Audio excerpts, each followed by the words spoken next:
నమస్తే, నేను సహస్ర. So CM టుడేకి స్వాగతం. సో ఈరోజు నేను వెదర్ రిపోర్ట్ ఇవ్వడానికి మీ ముందుకు వచ్చాను. సో మనం ప్రస్తుతం భాగ్యనగరంలో నడి బొడ్డునటువంటి పంచగుట్ట సెంట్రల్లో ఉన్నాము. సో పంచగుట్ట సర్కిల్లో మీరు చూస్తూ ఉన్నారు. సో వెదర్ ఏ విధంగా ఉందంటే ఈ రానున్న 2-3 రోజుల్లో అయితే భారీ వర్షాలు కురిసే అవకాశం ఉంది. అటు 2 తెలుగు రాష్ట్రాల్లో హైదరాబాద్ తో పాటు కొన్ని ముఖ్యమైనటువంటి నగరాల్లో కూడా భారీగా వర్షాలు కురిసే అవకాశం ఉంది. అంతేకాకుండా అటు తెలంగాణతో పాటు ఆంధ్రప్రదేశ్లో కూడా కొన్ని ప్రదేశాలు ఏవైతే ఉన్నాయో కొన్ని నగరాలలో ఇప్పటికే వర్షాలు కురుస్తూ ఉన్నాయి. గత రాత్రి జరిగినటువంటి వర్షాల వల్ల రోడ్లన్నీ కూడా అతలాకుతలమయ్యాయి. మీరు చూస్తున్నారు. సో ఇది మధ్యాహ్నం 2 గంటల సమయము. సో ఎంత చల్లగా ఉంది, చాలా కూల్గా ఉంది. వెదర్ అంతా కూడా కూల్గానే ఉంది. ప్రస్తుతానికైతే వాతావరణం చాలా చల్లగా ఉన్నా కూడా ప్రజలందరూ కూడా ఆస్వాదిస్తున్నారు. ఎందుకంటే ఎండాకాలం మామూలుగా అయితే మే నెలల్లో ఎండాకాలం అనేది ఇంకా కొనసాగుతూనే ఉంటుంది. ఎండాకాలంలో వర్షాలు పడడం అనేది కొంతగా ప్రజలు ఆస్వాదించే విషయమే. ఎందుకంటే అప్పటికి ఎండలో మగ్గి ఉన్నటువంటి వారికి కాస్త చల్లదనాన్ని ఇవ్వడానికైతే వరుణుడు అయితే కాస్త అరుణ చూపించాడని అనుకోవచ్చు. సో ఈ ఎండదనం నుంచి బయటపడడానికి ఈ వాన అనేది కొంతమందికి అయితే ఆస్వాదించే విషయమే, కొంతమందికి సంతోషపడాల్సిన విషయమే. కానీ ముఖ్యంగా రైతులకైతే ఇలాంటి అకాల వర్షాల వల్ల వాళ్ళ పంట అంతా కూడా నాశనం అవుతుందని కూడా వాళ్ళు వాపోతున్నారు. గత కొన్ని రోజులుగా పడుతున్నటువంటి అకాల వర్షాల వల్ల మహారాష్ట్ర, తమిళనాడు, కేరళ, అంతేకాకుండా ఒడిశా, బీహార్ ఈ ప్రాంతాల్లో వాళ్ళ పంట అంతా కూడా నాశనం అయ్యి వాళ్ళ పంట అంతా కూడా రోడ్డు మీద వెళ్ళినటువంటి కొన్ని వీడియోలు కూడా వైరల్ అయ్యాయి.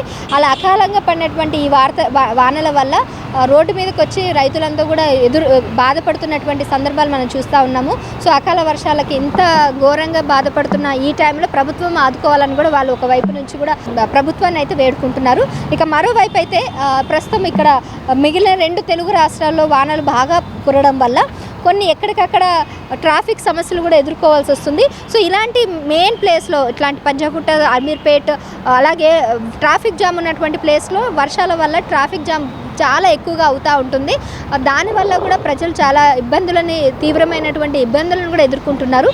ఇక మీరు చూస్తే ఉన్నారు, బెంగళూరులో జరిగినటువంటి వర్షాల వల్ల ఆల్మోస్ట్ ఎంతోమంది ప్రజలు రోడ్డు మీద వాళ్ళు అంటే కొంతమంది ఎవరైతే ఉన్నారో రోడ్డు మీదనే ఉండిపోవాల్సి వచ్చింది. ఇంటికి కూడా వెళ్ళకుండా అంత ఇబ్బంది పడాల్సిన సిచ్యువేషన్ మనం చూస్తూ ఉన్నాము. స్టిల్ చూసారా ఈ వెదర్కి కూల్గా ఉండడం వల్ల చాలామంది ఇప్పుడు షాపింగ్ చేయడానికి కూడా వచ్చిన సందర్భాలు చూస్తూ ఉన్నాయి. ఇంకొంతమంది ఆస్వాదిస్తున్నారు.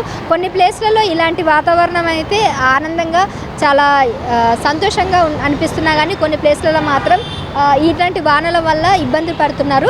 సో వానలు అంటే అధికంగా కాకుండా మితంగా పడితే కొద్దిగా ఎండదనాన్ని తక్కువగా చూపిస్తే ఓకే, కానీ ఎక్కువగా పడితే మాత్రం చాలా సమస్యలను అయితే ఎదుర్కోవాల్సి వస్తుంది.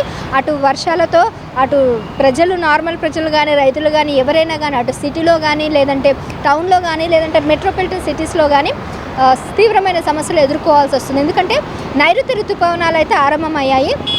జూన్లో పడాల్సిన వర్షాలు మేలోనే త్వరగా రావడం వల్ల కూడా ఈ తుఫాను కూడా వచ్చే అవకాశం ఉంది. అటు ఈస్టల్ కోస్ట్ ప్రాంతాలలో ఏవైతే అక్కడ తీవ్రమైనటువంటి వర్షాలు ఎక్కువగా వస్తాయని కూడా అంటున్నారు. మరి చూద్దాం, దీని గురించి ఇంకా నేను రెగ్యులర్గా అప్డేట్స్ ఇస్తూనే ఉంటాను. వెదర్ రిపోర్ట్ అంతా కూడా మీకు ఇవ్వడానికైతే నేను ప్రయత్నిస్తూనే ఉంటాను. So over to studio, Hyderabad, Panjagutta, Sahasra, video journalist భరత్తో.